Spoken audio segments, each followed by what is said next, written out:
बेटा मैं आप लोगों को राष्ट्रीय अर्थव्यवस्था की जीवन रेखाएं पढ़ा रही थी। इसमें आप लोगों को मैं बताई थी कि राष्ट्रीय अर्थव्यवस्था की जीवन रेखाओं के रूप में परिवहन के साधन और संचार के साधन ये दोनों कितने महत्वपूर्ण स्थान रखते हैं किसी भी देश की तरक्की के लिए, ये मैं आप लोगों को समझाई थी। जिसमें कि आपको मैं एक ही उसका जो एक साधन है परिवहन के साधन वो बता चुकी थी। आज आपका ये लास्ट पार्ट है मतलब इस चैप्टर का। तो आज मैं आपको बताने जा रही हूँ कि life lines of national economy का संचार के साधन जो दूसरा साधन है। देखिए बेटा, जिस तरह से परिवहन के साधन वस्तुओं और सेवाओं को आपूर्ति स्थान से मतलब जहां वो तैयार होते हैं, मैन्युफैक्चर होते हैं, वहां से आपूर्ति स्थानों से मांग स्थानों तक उनको पहुंचाने के लिए या वहां से ले आने के लिए जिन भी साधनों की आवश्यकता होती है उसमें आपके परिवहन के साधन तो महत्वपूर्ण है ही, लेकिन उसके साथ साथ आपको संचार के साधन भी उसके लिए महत्वपूर्ण है। तो कैसे महत्वपूर्ण है वही आपको यहाँ पर देखना है। जैसे कि आपको मैं बताई हूँ संचार के साधन, तो संचार के साधनों में आप क्या आते हैं। संचार का मतलब क्या होता है, सबसे पहले तो ये समझ लीजिए।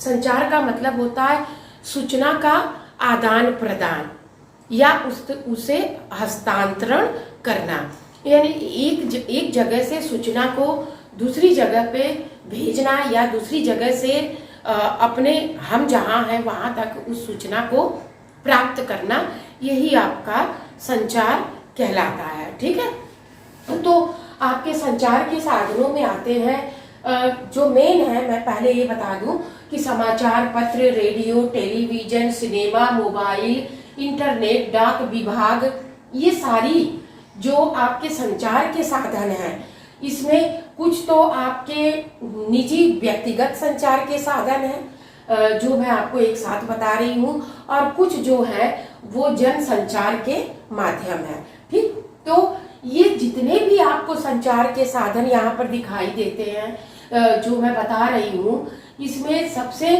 मतलब जो मेन इसके बारे में मैं कहना चाहती हूँ कि ये सारी चीजें जितने संचार के साधन है ये क्या करते हैं, ये विश्व से भारत को जोड़कर और हमारे देश की आर्थिक और सामाजिक उन्नति में, तरक्की में योगदान प्रदान करते हैं।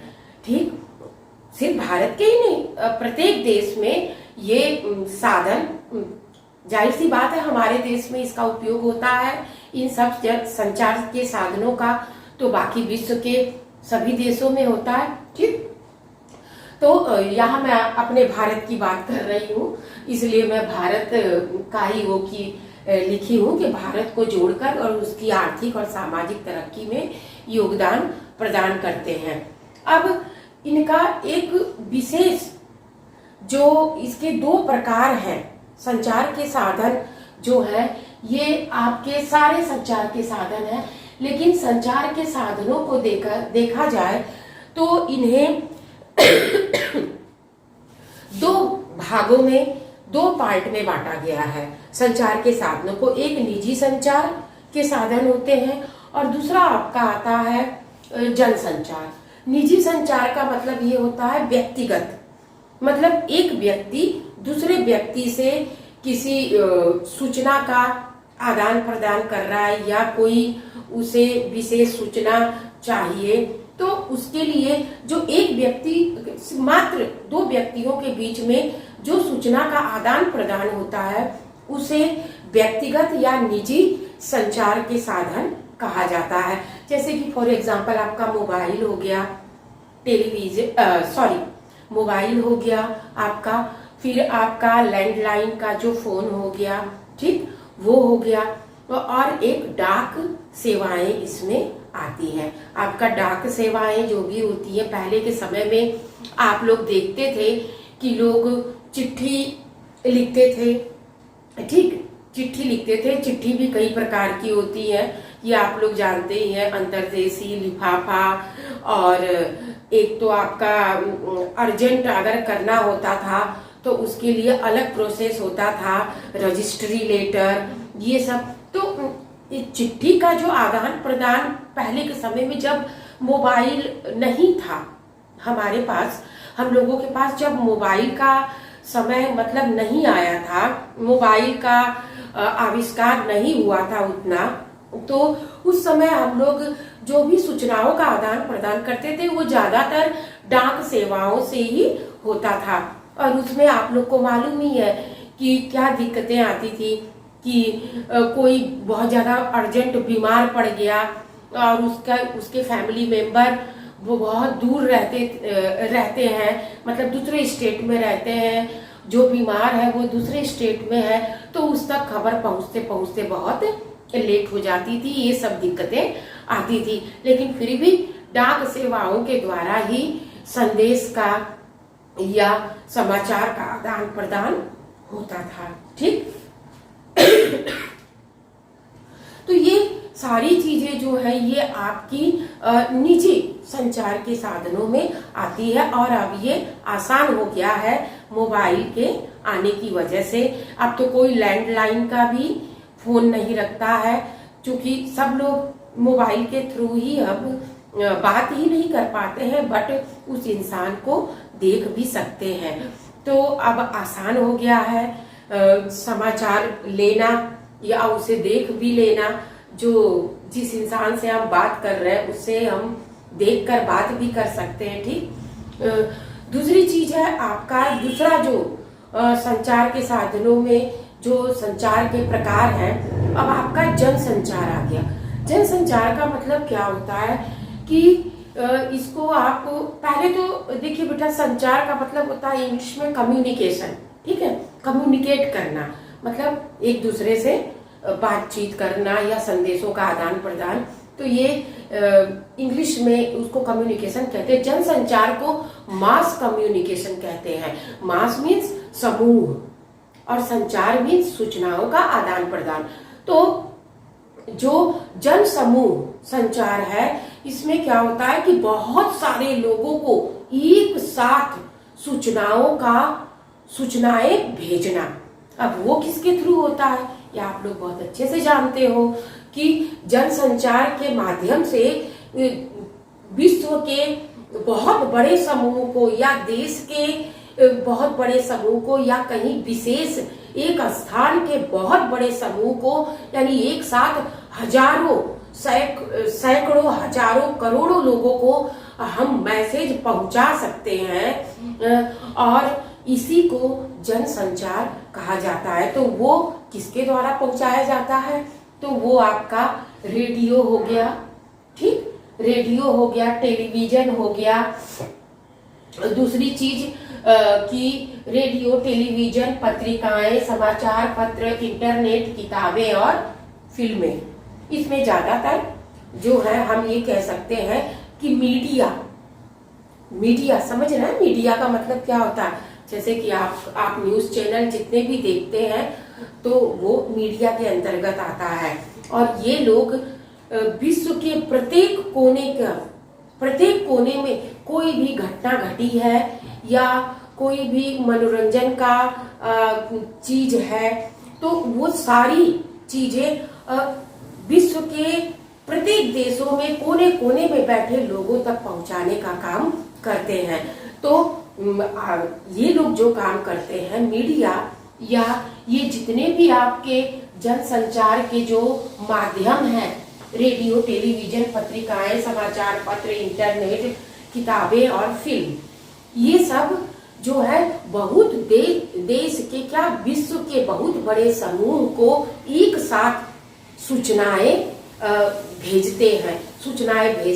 वो सूचनाएं किसी भी प्रकार की या संदेश या मनोरंजन वाली चीजें, या कोई दुर्घटना हो गई है या कोई प्राकृतिक आपदा आ गई है, तो उन सबको ये एक साथ बहुत बड़े समूह को भेजने का काम करते हैं।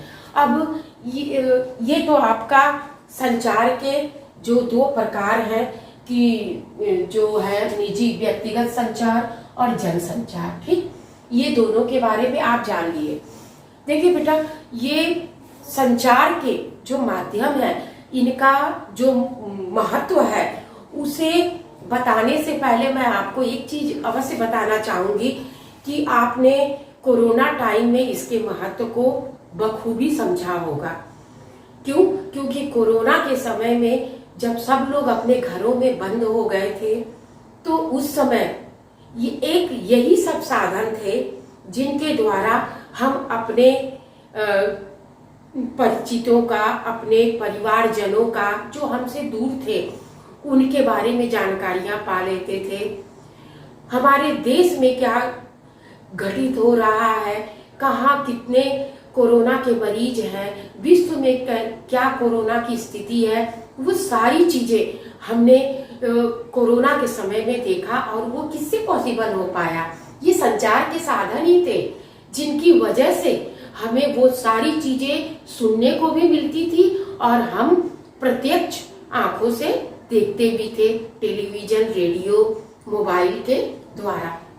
दूसरी चीज है, आप लोगों को भी तो बहुत दिक्कतें होती थी, बहुत दिक्कतें आई थी उस समय पढ़ाई को लेकर, आपकी स्टडी को लेकर।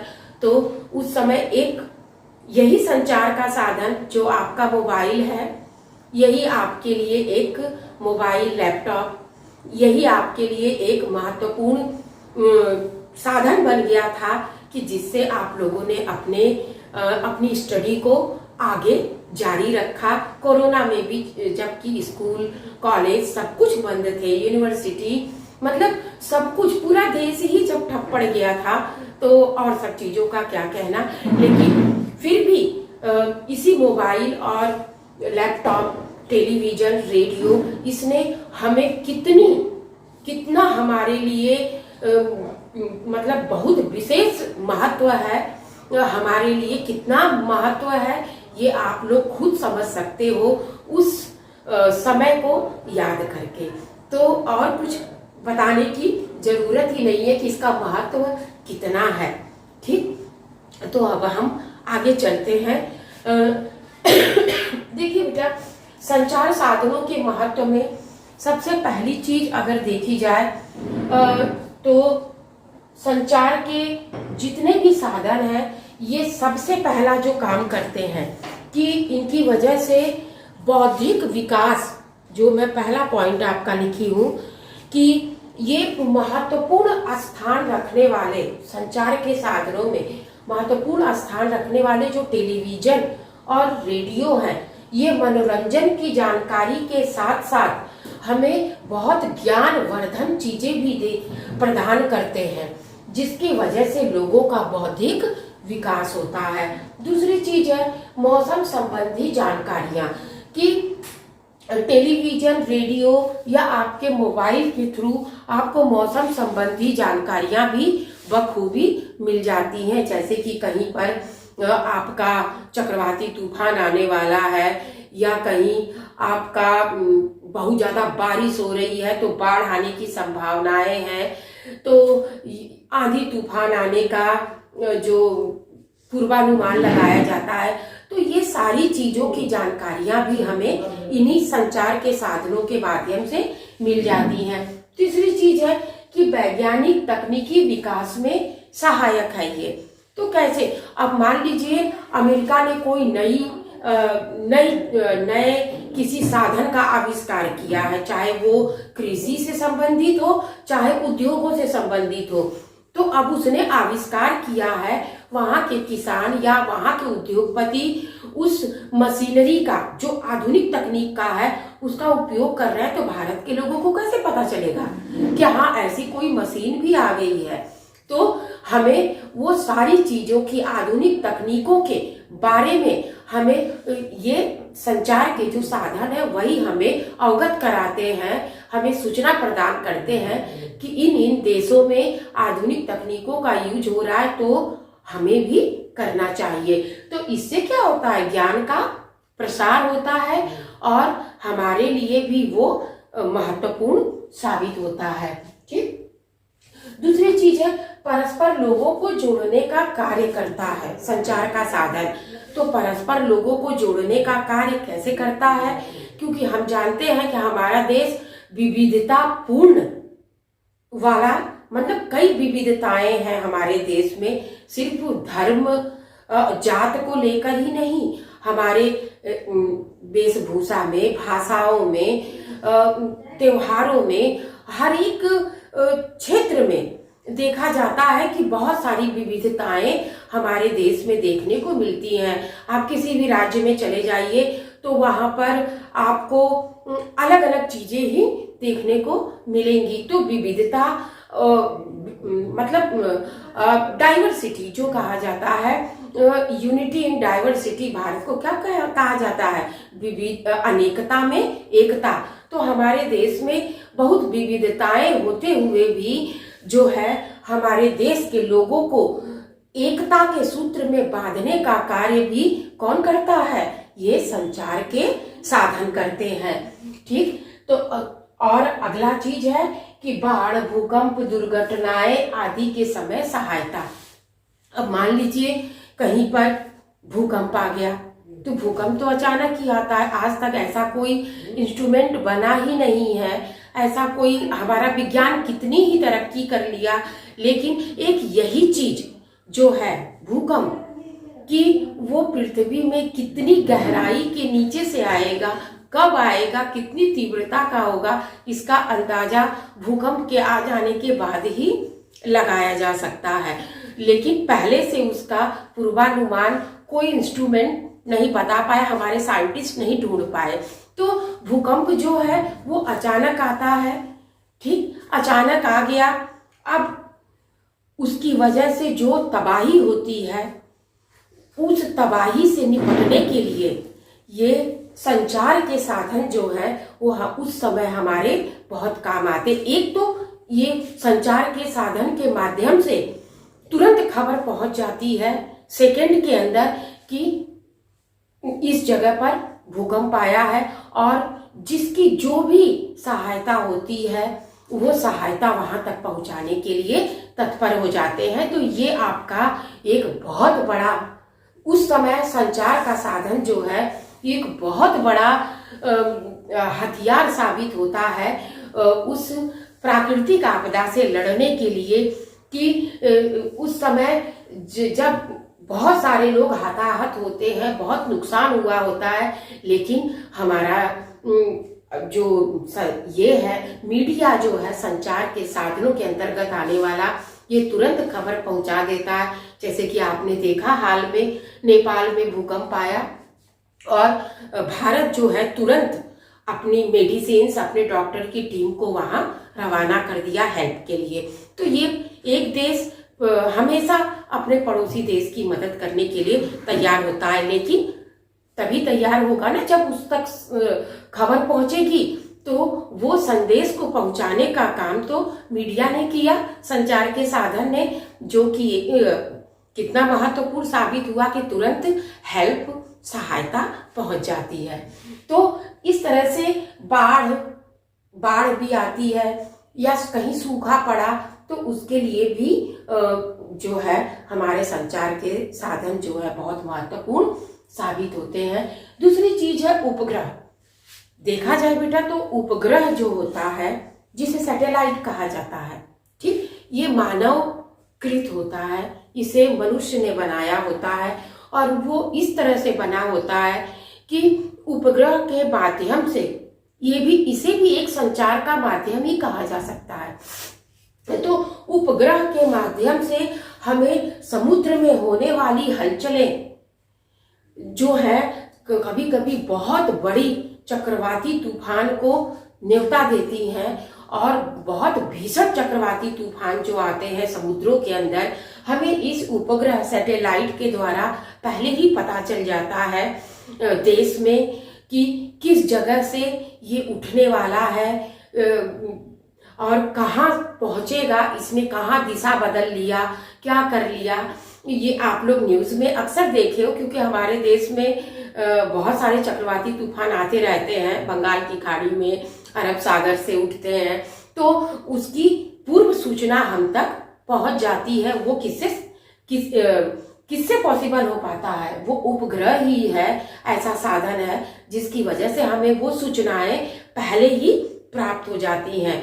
तो इस तरह के, और हम लोग अपनी उन तूफानों से बचने की तैयारी पहले ही, भारत जो है जब हमारे देश में आता है समुद्र में उठने वाला चक्रवाती तूफान, तो हम उससे निपटने का अपना जो तरीका है, मतलब तैयारियां पहले से पूरी कर लेते हैं, वो इसी से संभव हो पाता है। और बहुत सारा नुकसान होने से हम बच जाते हैं, मतलब हमारे देश का नुकसान, उस क्षेत्र का, उस राज्य का बहुत कम नुकसान होने पाता है। ठीक। दूसरी चीज है कि मौसम, उपग्रह के माध्यम से मौसम की भविष्यवाणी या प्राकृतिक आपदाओं की भविष्यवाणी संभव हो पाती है। तो ये संचार के साधन और उनके महत्व की बात ये हो गई।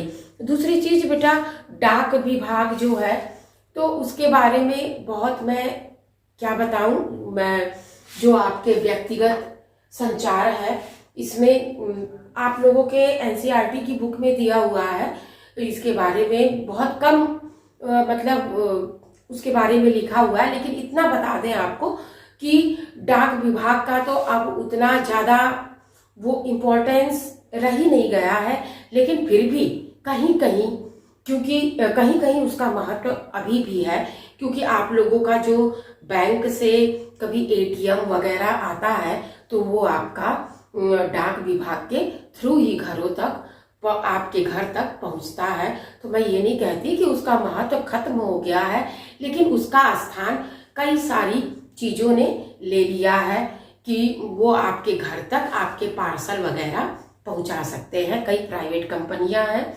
जिन्होंने उसके स्थान को ले लिया है। दूसरी चीज है कि हमारा जो डाक विभाग है पहले से ही बहुत बड़ा रहा है, यानी कि देखा जाए तो भारत का डाक विभाग जो है वो बहुत बड़ा है, बहुत दूर दूर तक इसकी भी सेवाएं फैली हुई हैं। तो इसे हम कम नहीं आंक सकते हैं, लेकिन फिर भी आज मोबाइल और मीडिया के जमाने में उसका महत्व बहुत कम हो चुका है। अब तो कोई किसी को चिट्ठी उट्ठी तो लिखता ही नहीं है, तो इसलिए उसके महत्व को हम यही कह सकते हैं कि अब वो महत्व नहीं रह गया है। ठीक। दूसरी चीज है आपकी, आपके इस चैप्टर में दिया हुआ है अंतर्राष्ट्रीय व्यापार, उससे पहले बैंकिंग क्षेत्र में योगदान। तो वो आपके संचार के साधन बैंकिंग क्षेत्र में भी अपना योगदान दे रहे हैं। आप लोग जैसे जान ही रहे हैं कि अब मार्केटिंग मनीलेस हो गई है, मतलब बिना पैसा लिए जाओ और मार्केटिंग करके चले आओ। कहने का मतलब क्या कि ऐसा नहीं है कि पैसा दिए बिना आपको ऐसे ही हमारे जो है रिश्तेदार बैठे हुए हमको फ्री में सब सामान दे देंगे, ऐसा नहीं है। मनीलेस का मतलब यह है कि आप जेब में पैसा मत लेकर जाइए, लेकिन आपके अकाउंट में जो पैसा है आप उसी से आप एटीएम के थ्रू वो कर सकते हैं, या फिर आपका पेटीएम हो गया, गूगल पे हो गया। तो बैंकिंग क्षेत्र में भी ये सब संचार के माध्यमों के द्वारा ही ना ये सारी चीजें आपका पॉसिबल हुआ है। तो बैंकिंग क्षेत्र में भी संचार के साधन जो हैं वो बहुत महत्वपूर्ण साबित हुए हैं। आगे है आपका अंतर्राष्ट्रीय व्यापार। छोटा सा पॉइंट है, मैं इस पर एक घंटे का, देखिए बेटा आप जो मेरी क्लास आगे मैं जो लूंगी, मैं वन शॉट में लूंगी हर चैप्टर को, वो 1 घंटे का होगा। तो कोशिश करूंगी एक ही लेक्चर में आपका पूरा जो चैप्टर है वो फिनिश कर दूं। तो अंतर्राष्ट्रीय व्यापार, आंतरिक व्यापार, विनिमय, और विनिमय की शुरुआत कैसे हुई आदि मानवों के समय से लेकर और आधुनिक युग तक का मैं एक बहुत बड़ा वीडियो बनाने वाली हूँ। तो मैं उसमें आपको पूरा अच्छे से बताऊंगी, बट इस चैप्टर में थोड़ा सा अंतर्राष्ट्रीय व्यापार, संतुलित व्यापार और पर्यटन के बारे में बताया है। तो वो मैं थोड़ा थोड़ा आपको बताना चाहती हूँ नहीं तो आप लोग कहोगे कि मैम भूल गई क्या उस पॉइंट को। तो मैं भूली नहीं हूँ, मैं उस बुक में इन तीनों चीजों को भी देखी हूँ। तो अंतर्राष्ट्रीय व्यापार की बात जहां तक कर ले, तो अंतर्राष्ट्रीय व्यापार का मतलब होता है कि एक तो आपका आंतरिक व्यापार होता है, एक अंतर्राष्ट्रीय व्यापार होता है। आंतरिक व्यापार देश के अंदर ही जो दो राज्यों के बीच में वस्तुओं और सेवाओं का आदान प्रदान होता है वो आंतरिक व्यापार कहलाता है। और अंतर्राष्ट्रीय व्यापार एक देश दूसरे देश से जब वस्तुओं और सेवाओं का आदान प्रदान मतलब व्यापार करता है वस्तुओं का या सेवाओं का, तो वो आपका अंतर्राष्ट्रीय व्यापार कहलाता है। तो ये अंतर्राष्ट्रीय व्यापार आपका संभव हो पाया जनसंचार के माध्यम से। क्योंकि जनसंचार के माध्यम के थ्रू ही ना इंडिया के व्यापारी जो हैं वो दूसरे देश के व्यापारियों से बातचीत करके अपनी प्रोडक्ट के बारे में बताकर और उन्हें संतुष्ट करके और तब अपनी प्रोडक्ट को एक अपने देश से दूसरे देशों में या दूसरे देशों से अपने देशों में मंगाने का काम करते हैं वस्तुओं को। तो ये आपका इसीलिए अंतर्राष्ट्रीय व्यापार को भी इसमें शामिल किया गया है। तो ये आपके अंतर्राष्ट्रीय व्यापार की हो गई कि ये अंतर्राष्ट्रीय व्यापार में ज्यादातर देखा जाए तो आपके दो घटक जो है वो विशेष रूप से काम करते हैं। एक आपका आयात हो गया और एक निर्यात हो गया। देखिए बेटा, कुछ बच्चे आयात और निर्यात में बहुत कंफ्यूज होते हैं कि आयात किसे कहते हैं, निर्यात किसे कहते हैं। क्योंकि मुझे मालूम है हम जब बच्चे थे, जब हम इस पढ़ाई पीरियड में थे तो हम भी कंफ्यूज हो जाते थे कि आयात का मतलब क्या, कहीं से आना, देश से भेजते उसको कि किसको कहते हैं। आपको मैं एक आसान तरीका बताती हूँ। निर्यात अगर लिखा है, ठीक, आपका निर्यात है तो निर्यात में निकल जाना, बस ये नी याद रखिए। निर्यात मीन्स नी मीन्स निकल जाना, और आयात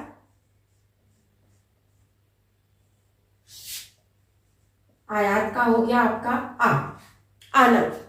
यानी कि अगर किसी दूसरे देश से कोई सामान इंडिया में आ रहा है तो उसको आप आयात कहोगे।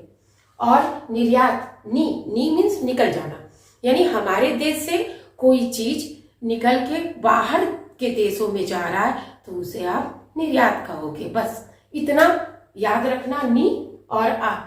तो इससे आपको आसानी रहेगी। आ मीन्स आना, हमारे देश में आ रहा है उसको आयात कहेंगे, और नी मीन्स निकल जाना, यानी कि हमारे देश से कोई चीज हम दूसरे देश में भेज रहे हैं तो वो हमारा निर्यात हुआ। ठीक, तो आयात और निर्यात ये अंतर्राष्ट्रीय व्यापार के दो मेन घटक हैं।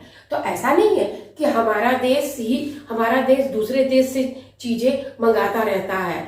हमारे देश में कुछ ऐसा होता ही नहीं है कि हम निर्यात नहीं करते, ऐसा नहीं है। इंडिया की बहुत सारी चीजें ऐसी हैं जो दूसरे देशों में निर्यात की जाती हैं। और हमारे देश में मुख्यतः सबसे ज्यादा जो आयात होने वाली चीज है, वस्तु है, वो क्या है? पेट्रोलियम।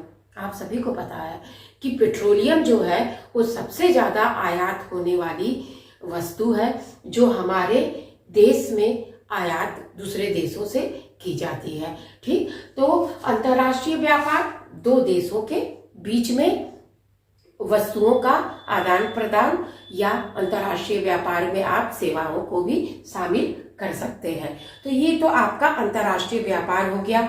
दूसरा चीज आ गया आपका संतुलित व्यापार। संतुलित व्यापार किसे कहेंगे? अब मैं आपको भूमंडलीकृत विश्व का बनना, उसमें व्यापार अधिशेष बताई थी ना।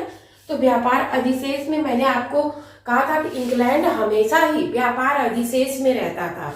मतलब क्या कि निर्यात, हम जो वस्तु दूसरे देश में निर्यात कर रहे हैं उसकी कीमत अगर अधिक है, हमारी निर्यात की कीमत अधिक है, मूल्य निर्यात की गई वस्तुओं का मूल्य अधिक है और आयात की गई वस्तुओं का मूल्य कम है, तो समझ लीजिए कि हमारा व्यापार कैसा व्यापार है, संतुलित व्यापार है।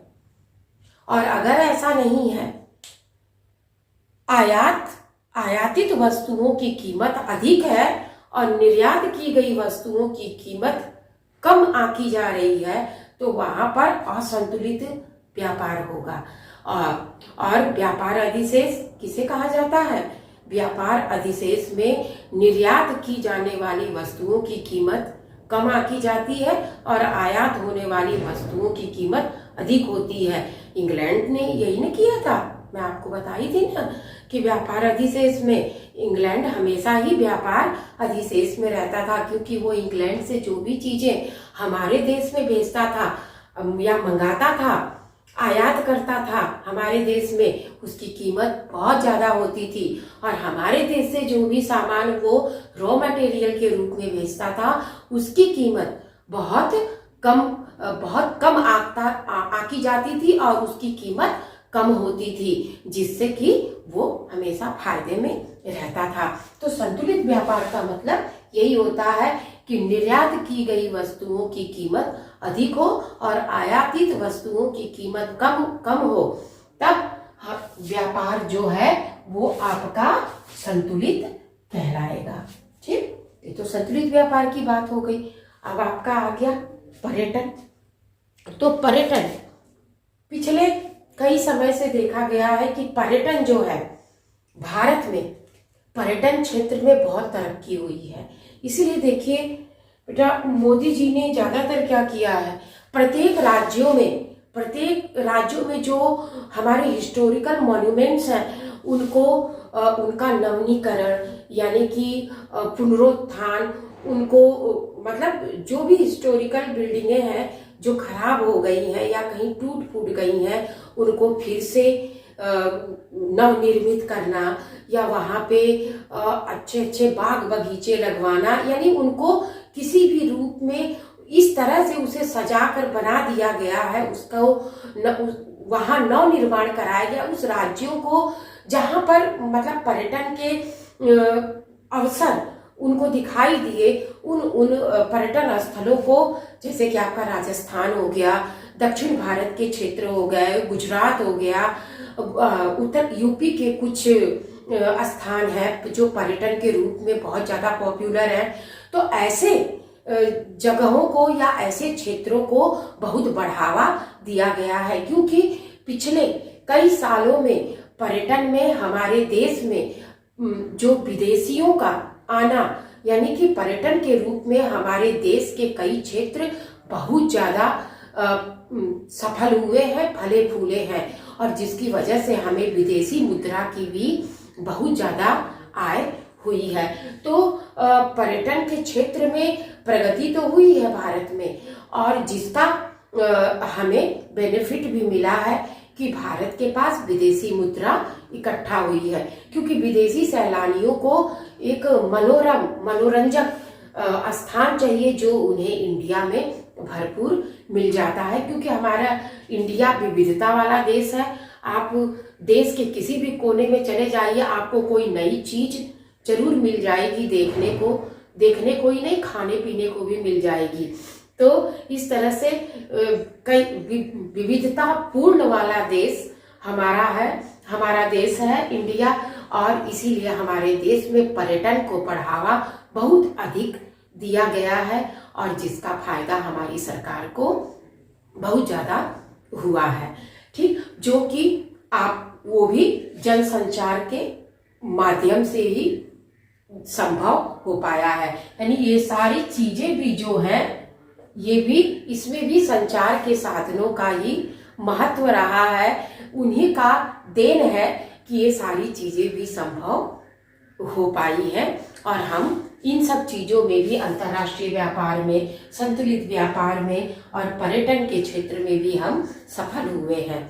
तो अब आपको और कुछ इस चैप्टर में बताने की आवश्यकता नहीं है कि राष्ट्रीय अर्थव्यवस्था की जीवन रेखाओं के रूप में ये सारी चीजें जो हैं ये कितना बड़ा योगदान अपना दी हैं, जिसकी वजह से आज हमारा देश सामाजिक आर्थिक रूप से तरक्की की सीढ़ियां चढ़ता जा रहा है। ठीक है, तो ये चैप्टर आपका फिनिश हुआ और अब अगला जो लेसन है वो मैं अब शुरू करूँगी। और आप लोगों को हैप्पी दिवाली। ओके ओके बेटा।